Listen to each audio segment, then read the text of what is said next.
దేవునికి స్తోత్రం కలుగునుగాక. 2026 సంవత్సరపు శ్రమల ధ్యానములలో ఈరోజు 39వ రోజులో ఉన్నాము. మా ఏప్రిల్ 2వ తేదీ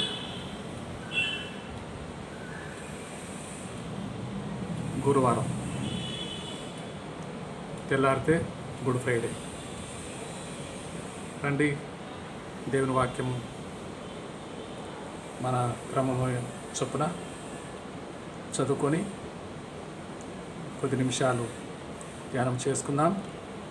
మార్కు సువార్త 10వ అధ్యాయము 32వ వచనం. వారు ప్రయాణమై యెరూషలేమునకు వెళ్ళుచుండిరి. యేసు వారికి ముందు నడుచుచుండగా వారు విస్మయమొందిరి, వెంబడించి వారు భయపడిరి. అప్పుడు ఆయన మరల 12 శిష్యులను పిలుచుకొని తనకు సంభవింపబో వాటిని వారికి తెలియజెప్పను ఆరంభించి, ఇదిగో మనము యెరూషలేముకు వెళ్ళుచున్నాము. మనుష్య కుమారుడు ప్రధాన యాజకులకును శాస్త్రులకును అప్పగింపబడును. వారు ఆయనకు మరణశిక్ష విధించి ఆయనను అన్యజనులకు అప్పగించెదరు. వారు ఆయనను అపహసించి ఆయన మీద ఉమ్మివేసి కొరడలతో ఆయన కొట్టి చంపెదరు. 3 దినములైన తర్వాత ఆయన తిరిగి లేచునని చెప్పారు. ప్రార్థన చేసుకుందాం. పరిశుద్ధుడా, మహోన్నతుడా, సర్వశక్తిమంతుడా, సర్వాధికారి, అధిక స్తోత్రమునందగినవాడ, నీ పరిశుద్ధమైన ఘనమైన అద్భుతమైన నామమును బట్టి మిక్కిలి దయా జాలి కనికరము నీకుండటను బట్టి మా ప్రభుల వారు యేసు క్రీస్తు నామమున పరిశుద్ధాత్మ సహాయముతో నీ సన్నిధికి ఈ విధంగా నేడున్నట్టుగా సజీవులమై నీ సన్నిధిలో కొద్దిసేపు శ్రమలను క్రీస్తు పొందిన శ్రమలను ధ్యానించుకొని ఈరోజు 39వ రోజు, ప్రభువా 38వ రోజు. ఈరోజు 38వ రోజు, శుక్రవారం 39, అలాగే శనివారం 40 ధ్యానములు శనివారంతో ముగించుకోబోతున్నాం. ఇంతవరకు ఆయురారోగ్యములనిచ్చి సజీవుల లెక్కలో మమ్మల్ని జ్ఞాపకం చేసుకొని నీ సన్నిధిని కూడి వచ్చే భాగ్యం దయచేసి మమ్మల్ని అందరినీ దీవించి నేటి ధ్యానము మీ నామమునకు మహిమకరముగా, మా అందరికీ దీవెనకరముగా ఉండలాగున ఆశీర్వదించమని మమ్మల్ని మేము నీ కృపా హస్తములకు అప్పగించుకుంటూ దీనులమై ప్రభు అయిన యేసు క్రీస్తు పరిశుద్ధ నామమున ప్రార్థన అడిగి వేడుకొంచున్నాము మా గొప్ప పరలోక తండ్రి. ఆమేన్, ఆమేన్. ప్రియులారా,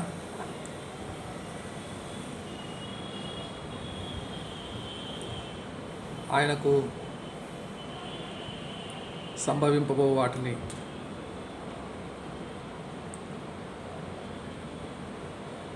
మనుష్య కుమారుడు ఇదే మొదటిసారి కాదు.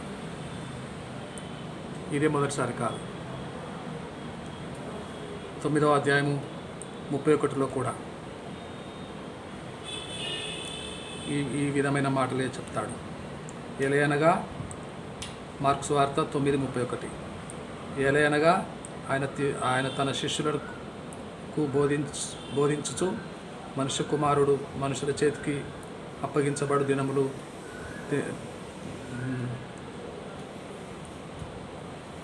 అప్పగింపబడు చున్నాడు. మనుష్య కుమారుడు మనుషుల చేతికి అప్పగింపబడుచున్నాడు. వారు ఆయనను చంపెదరు. చంపబడిన 3 దినములకు ఆయన తిరిగి లేచును అని వారితో చెప్పారు.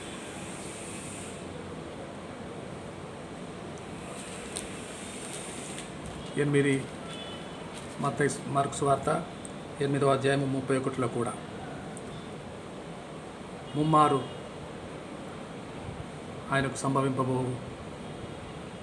సంగతులను ఏ విధముగా అన్యజనులకు అప్పగిస్తారో, ఏ విధంగా ఆయనను కొట్టుతారో, సిలువకు కొట్టుతారో, ఆయన మీద ఉమ్మి వేస్తారో, అపహసించి గేలి చేస్తారో, ఇదివరకే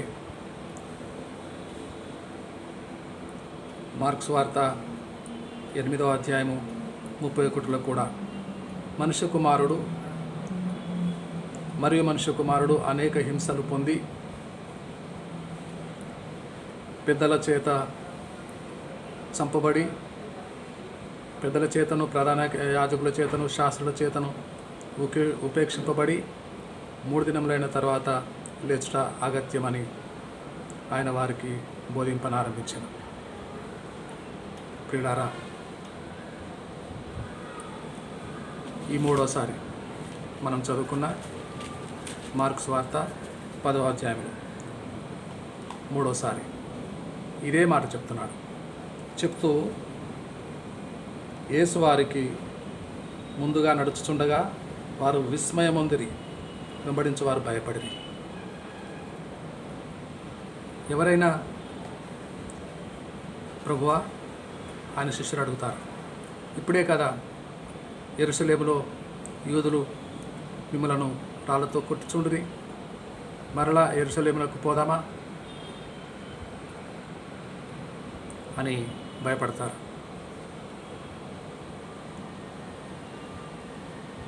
లోకము ఆయనను హింసించి కొట్టి కొరడాలతో ఆయన ముఖం మీద ఉమ్మివేసి, ఆయన గడ్డపు పక్కలను, చెంపలకున్న వెంట్రుకలను పెరికివేసి,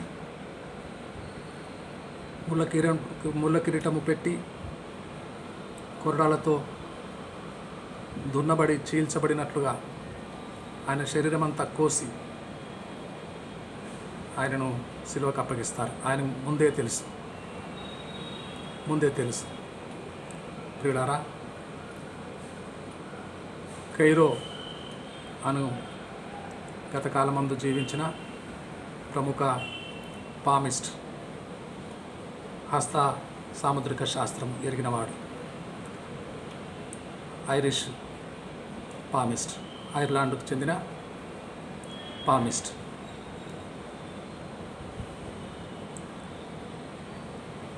అతను 1836 సంవత్సరంలో జన్మించి డబ్లిన్, ఐర్లాండ్లో 69 సంవత్సరాలు జీవించి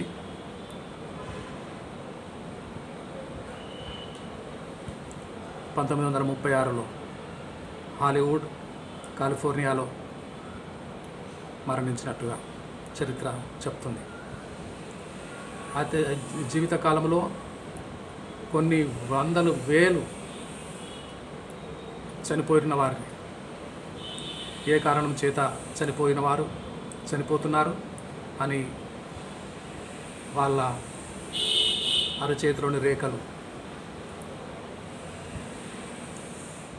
స్పష్టంగా చదువుకొని రీడ్ చేసి, ఏ రేఖ ఈ అకస్మాత్తుగా మరణించిన వారు, కొన్ని వేలు మరణించిన వారి శవాలు అరచేతులు దొరకపుచ్చుకొని తిన్న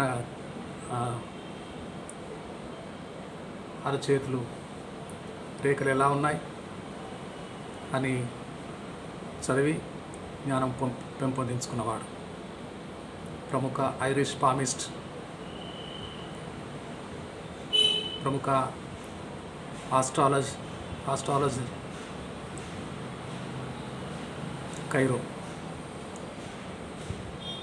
విలియం జాన్ వార్నర్ అని జన్మనామం. అయితే ప్రముఖ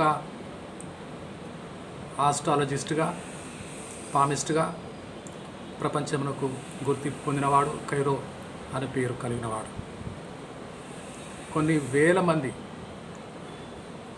అకస్మాత్తుగా యాక్సిడెంటల్గా చనిపోయిన వారు, వారి చేతులు పరిశీలించి ఏ కారణం చేత ఈ అకాల మరణము పొందారో కొన్ని వేల మంది, కొన్ని వేల చేతులు చదివి క్షుణ్ణముగా పరిశీలించి ఆ ప్రముఖ ఆస్ట్రాలజర్, ఆ ప్రముఖ పామిస్ట్ కైరో అనుభవం సంపాదించుకున్నాడు. ఒకసారి ఆయన రైల్లో ప్రయాణం చేస్తూ, రైలు కొంతవరకు ఖాళీగా ఉంది, ఆ బోగి ఖాళీగా ఉన్నది. అయితే తదుపరి ఒక 10 నిమిషాలు గడిచిన తర్వాత ఒక స్టేషన్ వస్తుంది. కొంతమంది కాలేజీ పిల్లలు, ఆడపిల్లలు, మగపిల్లలు కలిపి పిక్నిక్ టూర్కు వెళ్తూ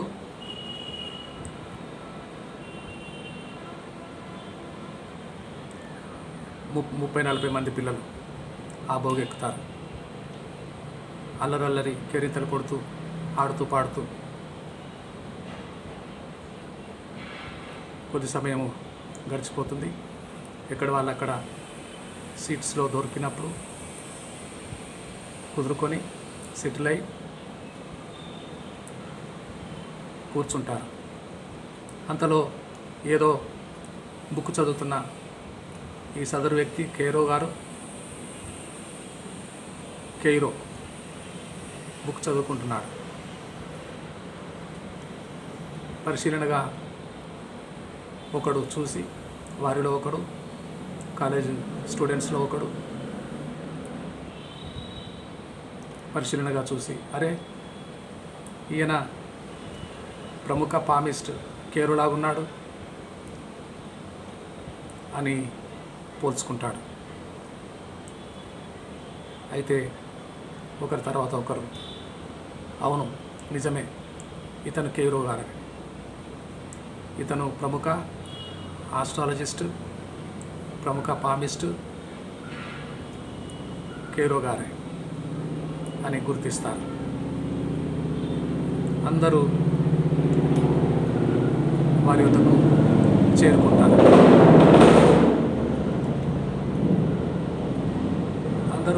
చేరుకుంటారు. ఒక్కొక్కరు ఆయన చేస్తున్న ప్రొఫెషన్, ఆయన వృత్తి ప్రముఖంగా చేతులు చూస్తాడు. చేతులు చదివి వారికి భవిష్యత్తు ఎలా ఉండబోతుందో చెప్తాడు. అందరూ ఒకరొకరు, ఆడపిల్లలు, మగపిల్లలు, సార్ మా చేతులు చూడండి అని అందరూ చూపిస్తారు. ఆయన గంభీరంగా, నిర్లిప్తంగా ఒకరు చూస్తారు. ఒకరి తర్వాత ఒకరు అందరి చేతులు చూసి ఇంకా గంభీరమైపోతుంది ఆయన ఫేస్. అంతకుముందు మీరు ఎక్కడికి వెళ్తున్నారు అని అడిగితే, ఒక 500 మైళ్ళు తర్వాత ఓవర్నైట్ జర్నీ తర్వాత ఒక పట్టణమునకు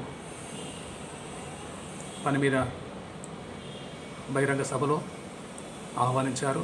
ఆ సభను ఉద్దేశించి మాట్లాడటానికి వెళ్తున్నానని అంతకుముందే చెప్తాడు.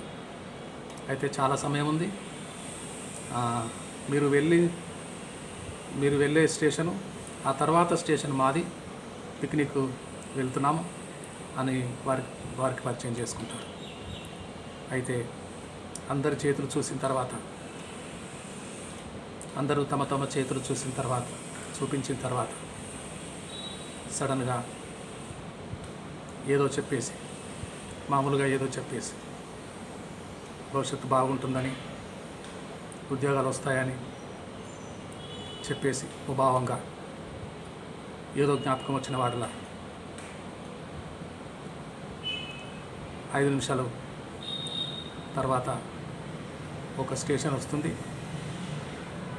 ఆ స్టేషన్లో ఒక మిత్రుడున్నాడు. ఆయన్ని కలుసుకొని మరి తర్వాత ట్రైన్కు వెళ్తాను అని ఆదరబాదరగా దిగిపోతున్నాడు. అయితే ఏం చూసుంటాడు ఆ చేతులలో, ఆ పిల్లలందరి చేతులలో రేఖలు ఏమి చూసుంటాడు? ఆ తర్వాత నెక్స్ట్ డే భయంకరమైన దుర్వార్త. ఆ ట్రైన్ను ఒక గుహలో నుండి ప్రయాణిస్తుండగా ఆ భోగి, ఆ ముందున్న భోగి, ఆ తర్వాత భోగి, 3 భోగిలు, ఆ గుహ, ఆ సొరంగము కుప్పకూలి ఇంచుమించు 200 మంది పైగా దుర్మరణం చెందుతారు అని వార్త తెలిసింది. ఆయనకి కైరో గారికి తెలిసి, వీరితో నేనుంటే నేను కూడా చచ్చిపోతాను అని ఆ తర్వాత 5 నిమిషాల్లో రాబోయే స్టేషన్లో దిగిపోతారు. 200 మందిని కాపాడలేదు, మరణం పొందకుండా, మరణం పాలు అవ్వకుండా కాపాడలేకపోయాడు. కనీసం ఒక మాట చెప్తే, మీరు వెళ్ళకండి, దిగిపోండి అని చెప్పలేకపోయాడు. ఒక మాట చెప్తే ఏం జరిగి ఉండేది. కానీ అతను తన బ్రతుకునే చూసుకున్నాడు. మన ప్రభుల వారు అలా కాదు. ముమ్మారు 3 మారులు మాటికి మనిషి కుమారుడు మనుషుల చేతికి అప్పగింపబడును, ప్రధాన యాజకులకు, శాస్త్రులకు, పెద్దలకు, పరిసయ్యులకు, అధికారులకు అప్పగించబడును. వారు ఆయనను అపహసించి, గేలి చేసి, కొట్టి అన్యజనులకు అప్పగిస్తారు. అన్యజనులు ఆయన చంపేస్తారు. చచ్చిపోతాడు, ప్రాణం పెడతాడు, తిరిగి 3 దినముల తర్వాత లేస్తాడు. లేచే మాట ఎలాగున్నా మరణిస్తాడని ఆయనకు బాగా తెలుసు. లేచే మాట ఎలా ఉన్నా పునరుత్థానుడయ్యాడు. పునరుత్థానుడైన ప్రభువును ఆరాధిస్తున్నాము. సర్వలోకములో ఆయన ఎలాగ మరణించినో ఆయన మరణము తిరిగి లేవటానికే తిరిగి సజీవుడైన ప్రభువును ఆరాధిస్తున్నాం మనం. దావీదు మొదలుకొని ధర్మశాస్త్ర గ్రంథంలో ఉన్న భక్తులందరూ, పూర్వకాలపు భక్తులందరూ మరణించారు. వారి సమాధుల్లోనే వారు ఉన్నారు. మట్టికి మన్నుగా, దుమ్ముకు ధూళైపోయారు. అయితే దావీదు, సొలొమోను, గొప్ప అబ్రహాము మొదలుకొని దైవజనులందరూ చనిపోయి సమాధిలోనే పాతిపెట్టాడు ఉన్నారు నేటి వరకు. ఎవరు తిరిగి లేవలేదు. కానీ లేచినవాడు, పునరుత్థానుడైన వాడు ఒక్క మన ప్రభు క్రీస్తు నాథుడే. కైరో చేసినట్టుగా కాదు. నిన్ను నన్ను ఆ రైలు ప్రయాణం మరణానికి తీసుకొని వెళ్తూ ఉంటే అందరినీ దింపేసి ఆయన ఒక్కడే ధైర్యంగా, దీశాలిగా ఆ మరణం అనే రైలును, ఆ శిలువ మరణం అనే ఘోరమైన ప్రమాదమును ఆహ్వానించి ఎదుర్కొని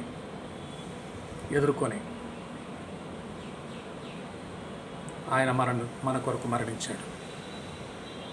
దేవునికి స్తోత్రం కలుగునుగాక. ఎవరు యేసు కంటే ముందు వచ్చిన వారు, గొప్ప వ్యక్తులు, యేసు తర్వాత వచ్చిన వాళ్ళు ఎవరు చేయని పని మన క్రీస్తు ప్రభు చేశాడు. మన కొరకు మరణించి మనమందరినీ నిన్ను నన్ను వెనక్కి లాగి ఆయన ముందు వెళ్ళాడు. నిన్ను నన్ను వెనక్కి లాగి కాదు. వీరు ఏ నేరం చేయలేదు. నేరం చేసిన వాళ్ళు మనము, దోషులము మనము, మరణశిక్ష పొందవలసింది మనము. అయితే మన ప్రభువు మనల్ని తప్పించి ఆయనే ఆ ఘోర మరణము కల్వరి సిలువలో మనను వేలాడుతూ రక్తపు చివరి బొట్టు వరకు కార్చి మనందరినీ విమోచించి మనందరినీ నిత్య జీవమునకు వారసులుగా చేసి పూజలు అందుకుంటున్నాడు. ఆయన 3 దినములు ముందే చెప్పినట్టుగా, ముమ్మారు చెప్పినట్టుగా, 3 సార్లు చెప్పినట్టుగా నన్ను చంపేస్తారు, యెరూషలేములోకి వెళ్తున్నాము, నన్ను చంపేస్తారు, పాతి పెడతారు, సమాధిలో ఉంటాను, అయితే 3 దినముల తర్వాత తిరిగి లేస్తాను అని చెప్పి మన ప్రభు మన కొరకు నిన్ను నన్ను మరల చెప్తున్నాను, నిన్ను నన్ను ఆ మరణమునకు అప్పగింపలేదు. ఇష్టపడి మనస్ఫూర్తిగా కోరుకొని ఆయన మనం పొందవలసిన మరణాన్ని సంతోషముగా భరించి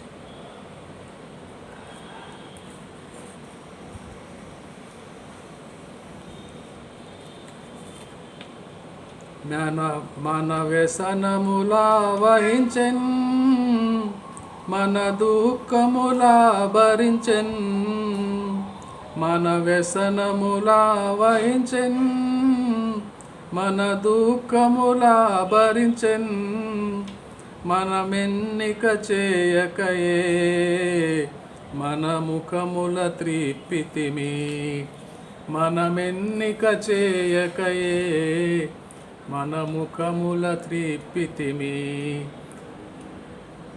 ప్రార్థన. పరిశుద్ధుడా, మా ప్రభువా, మా దేవా, నువ్వు ఎంత మంచిది వాడవు, నువ్వెంత ప్రేమ గలవాడవు. మమ్మలను నిశ్చయముగా చనిపోతామని తెలిసి మరణమునకు అప్పగించలేదు.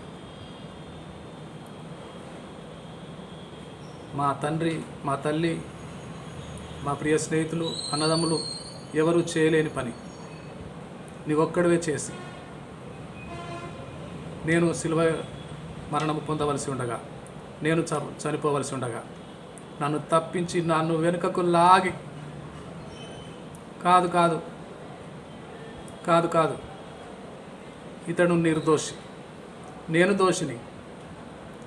దోషిని, నన్ను చంపండి, నన్ను సిలువకు కొట్టి చంపండి, నా ముఖము మీద ఉమ్మివేయండి, నన్ను అవమానపరచండి, నన్ను గేలి చేయండి, నన్ను పక్కలో బల్లెపు పోటుతో పొడవండి, గ్రక్కున నా వీపంతా కొర్రాలతో కొట్టండి, నా తల మీద ముళ్ళ కిరీటం ఉంచండి, నేను నేను నేను అని ముందుగా నీవు సిలువకెక్కి మా అందరి రక్షణకు కారణమై మా అందరిని విమోచించుటకు, మా అందరికి విడుదల ప్రకటించుటకు, మమ్మను చావుగోతి నుండి లేవనెత్తుటకు, మేమందరము చచ్చిన వారమై ఉండగా మా కొరకు యుక్త కాలమున ప్రభువా నీవు మరణించి చనిపోయి పాతి పెట్టబడి చనిపోవటకు ఒప్పుకున్నావు, మా అందరి నిమిత్తము చనిపోవటకు ఒప్పుకున్నావు,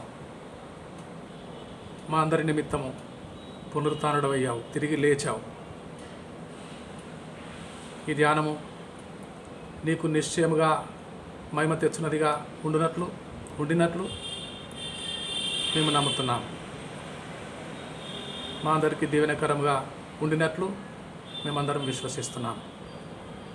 ఈ చిన్న ప్రార్థన యేసుక్రీస్తు ప్రభుల వారి పరిశుద్ధ నామమున స్తుతించి ప్రార్థించి అడిగి వేడుకొంచున్నాము మా గొప్ప పరలోకపు తండ్రి. ఆమేన్, ఆమేన్. మన తండ్రి అయిన దేవుని ప్రేమ, క్రీస్తునాథుని కృప, పరిశుద్ధాత్మ అన్యోన్య సహవాసం, ఆదరణ, నిత్యక్షేమము, భద్రత ప్రభువు తిరిగి వచ్చు పర్యంతము సదాకాలము సకల పరిశుద్ధులతో పాటు సార్వత్రిక సంఘములన్నిటితో పాటు మనకు కూడా వినుచున్న శ్రోతలకు అందరికీ కూడా కళ్ళు మూసి ప్రార్థనలో ఏకీభవించిన వారికి అందరికీ కూడా సదాకాలము తోడే ఉండునుగాక. ఆమేన్, ఆమేన్, ఆమేన్.